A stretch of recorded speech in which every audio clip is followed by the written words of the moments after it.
धाराशिव जिल्ह्यातील कौडगाव हे द्राक्षांसाठी प्रसिद्ध गाव आहे। अपेक्षित उत्पन्न नसल्यामुळे मात्र 4 एकर द्राक्ष बाग एका शेतकऱ्यानं उपटून टाकलेली आहे। गावातील अनेक शेतकऱ्यांनी द्राक्ष बाग मोडण्याचा निर्णय घेतला असल्याची माहिती शेतकऱ्यांनी दिली आहे। शासन बळीराजाला काय आर्थिक मदत करते का याकडे आता सगळ्यांचं लक्ष लागलंय। यावेळी कृषी विभागाचे अधिकारी सुद्धा हजर होते आणि या संदर्भात शेतकऱ्यांशी संवाद साधलेला आहे आमचे प्रतिनिधी अर्जुन गोडगे यांनी। पाहूयात। धाराशिव जिल्ह्यामध्ये झालेला मुसळधार पाऊस यामुळे द्राक्ष उत्पादक शेतकऱ्यावर मोठी कुऱ्हाड कोसळली आहे। कौडगाव परिसरातील 100 एकरपेक्षा जास्त क्षेत्र काढून टाकल्याचे शेतकऱ्यातून बोलले जात आहे। आपण कौडगाव मधील एका शेतामध्ये आलेलो आहोत, त्या शेतकऱ्याशी बातचीत करूया। काय परिस्थिती, कशामुळे बाग काढली? सततचा पाऊस आणि वापसा कंडिशन नसल्यामुळं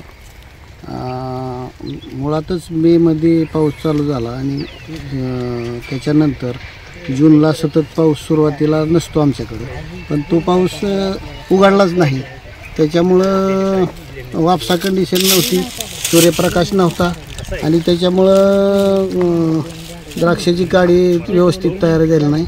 आम्ही खर्च करत राहिलो पण ते साथ दिल वाटलं होतं, पण बागांनी साथ दिली नाही, शेवटी फेल गेल्या बागा। एकरी खर्च किती आला बागेसाठी? एकरी 2 लाख रुपये खर्च आला। किती एकर बाग आहे आपली? 4 एकर। आता आपण दुसऱ्या एका शेतकऱ्याशी बातचीत करूया। काय काय परिस्थिती बागेची? बागेची अशी कंडिशन आहे, सततच्या पावसामुळं जे आमच्या गावामध्ये एक 200 ते 250 एकर बागेचं क्षेत्र आहे, त्याच्यामध्ये आतापर्यंत 100 एकराच्या आसपास द्राक्ष बागेला एकही घड नाही। तर ती सततच्या पावसामुळं झालं आहे असं सर्व शेतकऱ्याचं म्हणणं आहे।